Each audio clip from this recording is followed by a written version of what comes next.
Hey, I'm Decathlon Gamer. Welcome back to FM22 Journeyman. We're on episode number 6. Already we saw that our upcoming youth intake was going to be a good one. It was rated at 4.5 stars. It turns out the actual youth intake, even better. 5-star comparatively to what we have with the squad. So fantastic group of young players coming in. Agus Santoso at goalkeeper is already a 2.5-star talent with 4+ stars capable. And unlike previous years, it is quite evident now that youth players do not finalize their potential ratings, or at least what the evaluation is of those potential ratings, until I think, 22 years of age? So all the way through 21, you still don't quite know what the potential is. And it's always just going to show that, oh yeah, no, there's definite potential, but there's a range, and really even then, it could be something different. So Santoso could be the best player at the club in a short period of time if he's that good already. To go with it, there are 3 other elite talents, a couple strikers and a winger. And then there's top talents. And those top talents look pretty dang good and probably worth hanging on to, because we can likely sell them, even if they're not great themselves, for a reasonable amount of money. So I've got a few more that I haven't offered contracts to yet that could be not that far off. We do have a center back who's already 2-star. Decent rating for the senior team. I mean, that's not too shabby. They could be something pretty soon. And then our worst players coming through are still good talents. All in all, this is a fantastic group coming in. Realistically, this right mid is the only one that I probably should avoid signing, because they have no actual ability to get to a stage where they'll probably feature with the team. But even the other 3 here in the lowest level have 2 to 3-star capability range. A 3-star player is a good player. A 2-star player is good enough to be sold for 5,000-10,000. Of course, you spend a lot more than that in training them. But as we have some holes in our lineup, I think I'll probably end up taking nearly everybody. Might as well. It's only a day later, but we're not $1 short, as the saying goes. We're a few dollars short. But technically, we're going to make it. Just about. Transfer budget, there's a small amount of money there, just, trickle amounts. But payroll, the important one. We were at a $1.4 million budget last year in League 2. Now we're in League 1. And now we have a budget of 1.2. Budget decreased by 200,000 because the team is in some pretty serious financial trouble. Higher division, less money to spend, higher salaries for our players. So we go to a higher level, we have more games to play for the season, and we're going to have fewer squad members to do it. Yeah, we have some challenges this season. We really have some challenges. Well, we've sold some players. We gave away some players. We sent some guys out on loan. We've done what we've needed to do, and I have now offloaded enough that I finally brought it down under the 1.2 mil, including the pending contracts for all those youth guys coming in, which combined adds up to about 15,000, 16,000. Not much, but it's still something. On the season thus far, this is what it looks like. So we've brought in 4 players, all on freeze. We have a center back, a wing back. It's really a full back, and I'm now really disappointed in having signed him. I signed him last year when his contract was expiring. Tackling-wise, physicals, mentals are good. He's just kind of lacking. Otherwise, mediocre talent in all. Fringe player, really. At least he came in on a free, but he is eating up a little bit of salary for us. He only played 7 matches last year for a League 2 side. 2 really good center mids otherwise, and that center back's pretty good too. So good talent, cost us nothing. Meanwhile, we've brought in $40,000 for the club. That certainly helps with that debt a bit. We've got a couple guys out on loan, and then here is those finances. We did lose 3 players on free. One of them perfectly happy. Julian Saya, no issue losing him. Efefano was a young backup striker. I would have liked to have gotten some money out of him, and it would have been something like this. Not not great piece of business losing him. And Oharela all season long had no interest in re-signing with us. So A, I replaced him already last year for the future, and B, already planned to change lineups as we were no longer going to be strong in the winger position going forward and looking more towards survival in this league. So again, new tactic. I felt at the time that it was more important to get out of League 2, therefore hang on to him for the season, knowing that we were going to lose him, and we were going to lose him for free. And yes, we could have gotten some money last year, but more importantly, we got the promotion. So it worked. It worked out. We didn't sacrifice last season in order to get some money out of him. We sacrificed some money now, but I knew he was going to be gone. It happened. We move on. And now, formation-wise, he wouldn't fit the system anyway.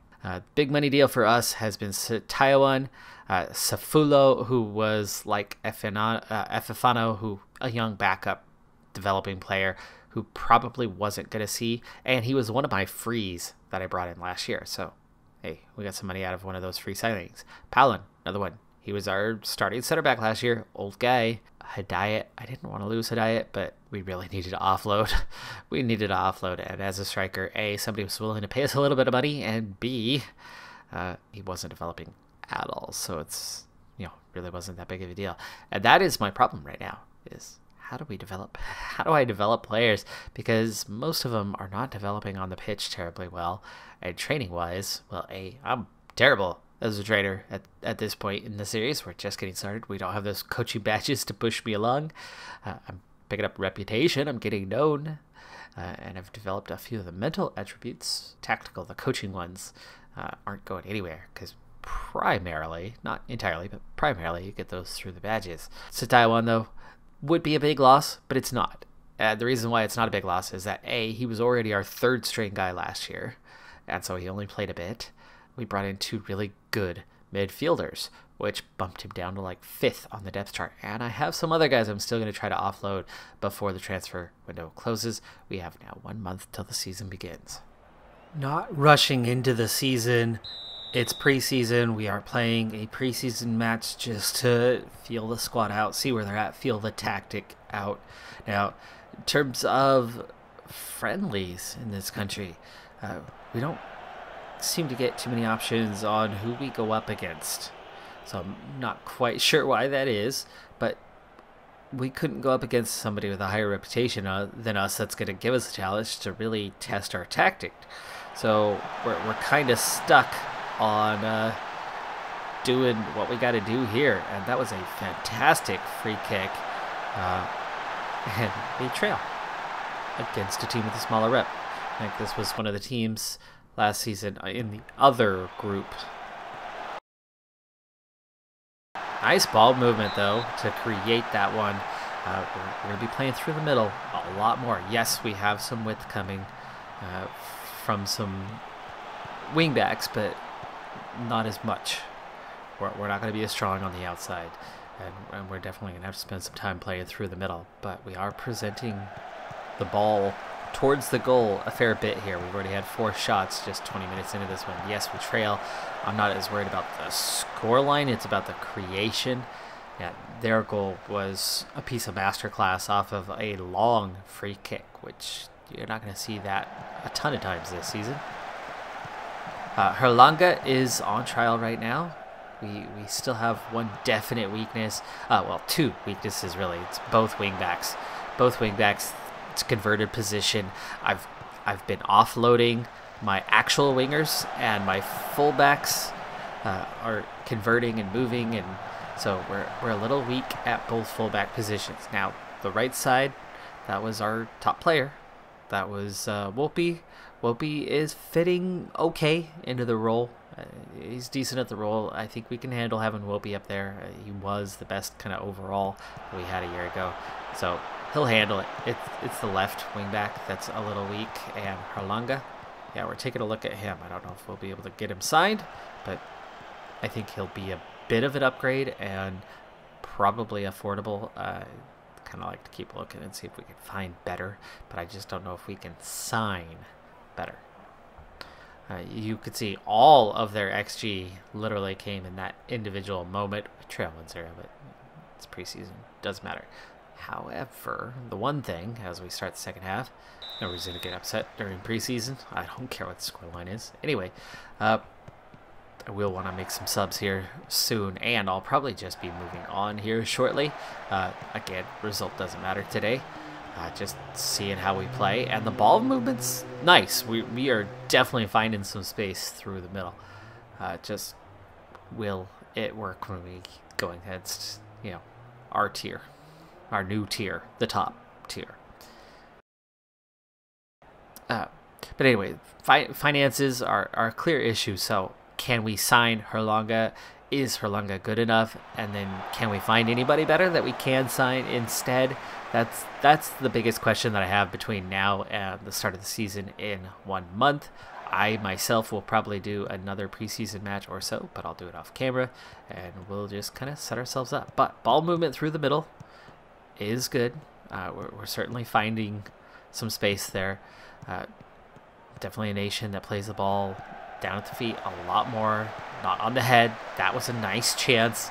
I think we could actually, with this formation, I think it's possible we will have a better offense than we had a year ago. And technically we'll be a better defense.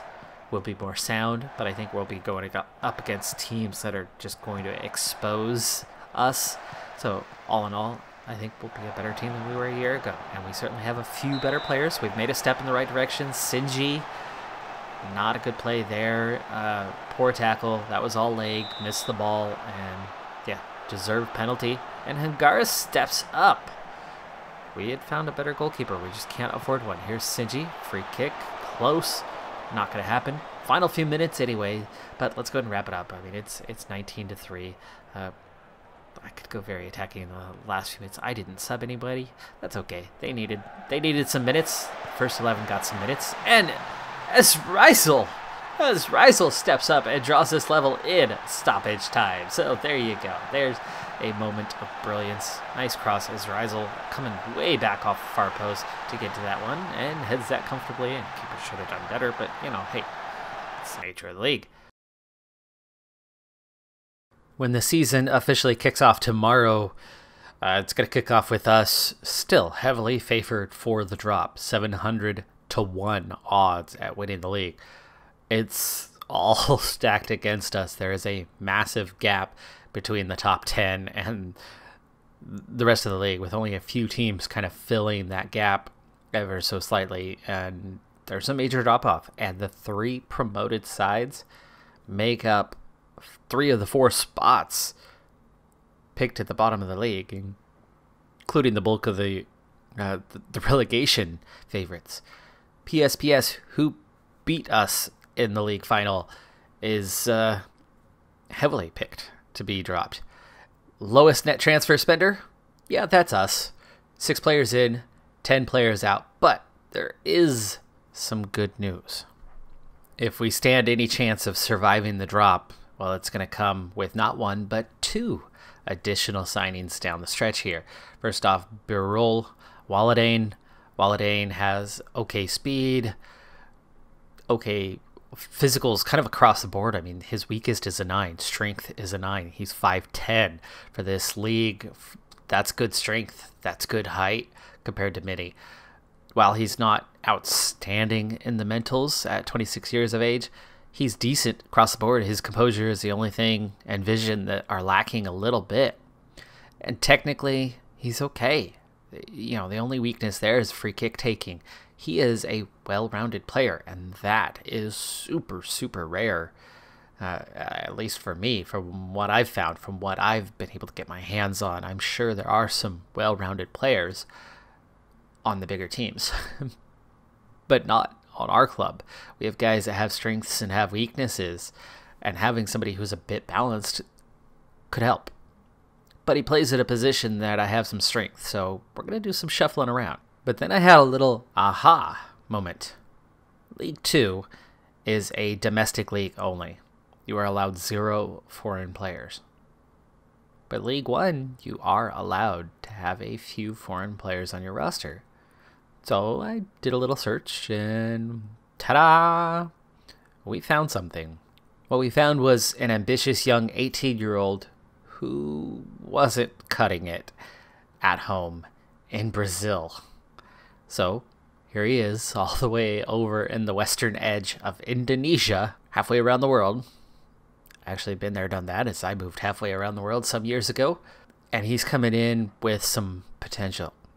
He's coming in with a release clause of 100,000, but that's 100,000. Boy, oh boy, could that help the club if somebody comes along and picks him up.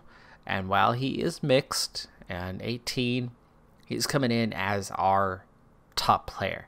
Now, when I really look closely and compare him to others, he's better than Yunus all around, but only slightly. He's just a little more expansive than Yunus, a little more capable than Yunus, and a little bit here, there, everywhere will add up.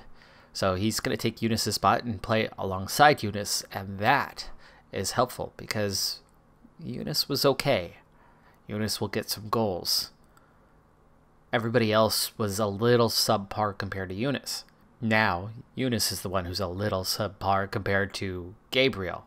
We have ourselves a Brazilian with 14 dribbling, 14 heading. I think this is going to be one of the key parts. 14 heading for him can really help him score some goals in this league because, again, height issues. He's got some height issues. He's not a tall Brazilian. He's 5'9", 156 pounds. Jumping reach is only a 4. Strength, only a 7. But he's got some of the skills necessary to perform pretty well as an advanced forward, which is what he's going to be playing as. The reason we were able to get him is largely thanks to this guy, Rui Nunez, our fitness coach. He's actually on a month-to-month. He was on contract. It was expiring. I tried to re-sign him. He wasn't interested, but he hasn't found another job yet, so he sits on a month-to-month contract, and he stays with the club. I think the main reason why he wanted to leave is his adaptability as a 7, and he's Portuguese, and he doesn't want to be here. And of course, while Brazil is not Portugal, anybody with any amount of common sense could put 2 and 2 together. Brazil was a Portuguese colony. They speak Portuguese, and there is a common link between Portugal and Brazil in the world. Therefore, this guy helped us bring him in and will help us get him into the side a little bit. So I'm excited. Hopefully we don't lose Nunez soon, because last time I checked, he still wasn't interested in signing a new contract to stay at the club a bit longer. For now, considering our star player is under his umbrella, keeping him around is kind of important, and he's still not interested. So even though we're in League One now, that doesn't significantly change things financially. Does a bit though. Last year we lost 800,000. We went from 1.4 available budget, where we were spending about 1.2, down to 1.2, and now we've got our finances right about 1.2. So based on that, you would think, okay, do the math, should be the same, lose another 800,000. But of course, we're League One now. There's going to be more money. There's going to be more butts in seats. There's going to be more TV revenue than what we got last season, surely. But how much more? According to projections, I'd say roughly 400,000 more. We are predicted to lose less money, half of what we lost compared to last year, but we're still projected to lose another 400,000, making my task all the more difficult, right? We didn't have the money to spend as it was. We got everybody that we got in on a free, and we had to offload more players than we brought in by a wide margin. I mean, I lost 15 total or something with expiring contracts plus those we transferred out, and brought in 6. Those 6 players are going to help us. They are better. We have raised our first 11 a bit, but our depth is definitely lacking compared to where it was last year. We have players, but we just don't have a ton of depth. So we'll see how that part goes. Let's hope we don't have a ton of injuries this season. When you're facing relegation, that can happen. You know, it really can. A lot of the times, though, it's the top teams. People go in hard on tackles, and those top teams take a bit more injuries. So maybe we'll be okay. Maybe we won't. Either way, From the preseason predictions, I would predict that there's a wide gap between the teams at the top and the teams at the bottom in this first division. That it's not so close. Second division, there wasn't a huge gap. We got results, but there wasn't a huge gap between the top and the bottom of the league. That's normal in a lot of professional leagues around the world, that the top division can often have the widest gap because things just kind of get tighter and tighter as there's a larger player pool of players of a similar sort. At the same time, it can be easy for one team to come in and dominate sometimes if you suddenly get the right players coming in, but not necessarily at the top division. Well, anyway, let's get started on the season. We're going to do just the season opener to wrap up this episode to kick off the second campaign with the same team and probably our last season here. I don't expect that I'll continue on to a third season or possibly not even through the entirety of this one, but let's see how things progress. One thing to keep an eye out for as we go to start that first game, tactical familiarity. It's not June like it was last season where we had many months of training before we played our first match. This time it came up a lot faster on us. It was still about 5 weeks, but with a new tactic, these guys have been a little slow to pick it up. The mentality, the marking is good, the creative freedom is good, the tempo is fairly good. There's still some work to do, especially in the passing style. Now, what I saw in my couple of preseason matches was they've got it fairly well figured out. The width maybe not as much. Specific position, role, and duty could lead to some mixed performances from our players as we get started, but let's give them a shot. We'll see how they do. And on with our first match with a whole lot of new about it. And here we go for a beautiful late evening match, wrapping up the first weekend of the season. So they've given us the night slot on Sunday instead of Saturday. Televised game. Yeah, I'm excited. There's only one other match that hasn't been played. I'm assuming maybe that's a Monday match. We're at home. Still can't even come close to filling the stadium, though. So we've got a ways to go in those regards. But play starts off relatively well. The passing was good until Eunice gave it away. And Eunice is going to be a bit of a problem in that. I need a creative force in that striker position, and I have not found anyone who is terribly creative as a deep lying forward. So I have two advanced forwards, but we'll see if I stick with that long term. There's a chance. Gabriel! Just inside the 3rd minute. He has literally played 120 something, just over 120 seconds, and his probably second touch on the ball is putting it into the back of the net. What a start. Agung makes the key play there, but again, spacing really matters. Even though Eunice wasn't a creative force here, dropping off a little bit, pulled back a couple defenders, allowing Gabriel to make that cut across his defender, get in front of him, and easily put that ball in the back of the net. So yes, what a way to go. Loving things so far. Wide center backs, when we aren't well suited to wide center backs, is something I really need to be careful on. I've got them both set to defensive because none of the players are that skilled. They're not at that point. They're not used to playing that way, clearly. But I need that little extra bit in possession to help with that ball as we're, we only have 2 players wide and we need to play the ball through the middle, so I need to have those guys partaking in that to be effective. You can already see Sagang, who has the assist, is going to be the creative driving force a lot of the time. He is the middle of that trio in the center mids.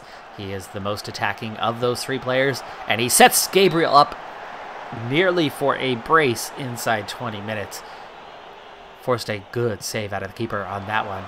And we're supposed to be relegation favorites, but we are taking it to a team that knocked us out of the cup competition easily a year ago.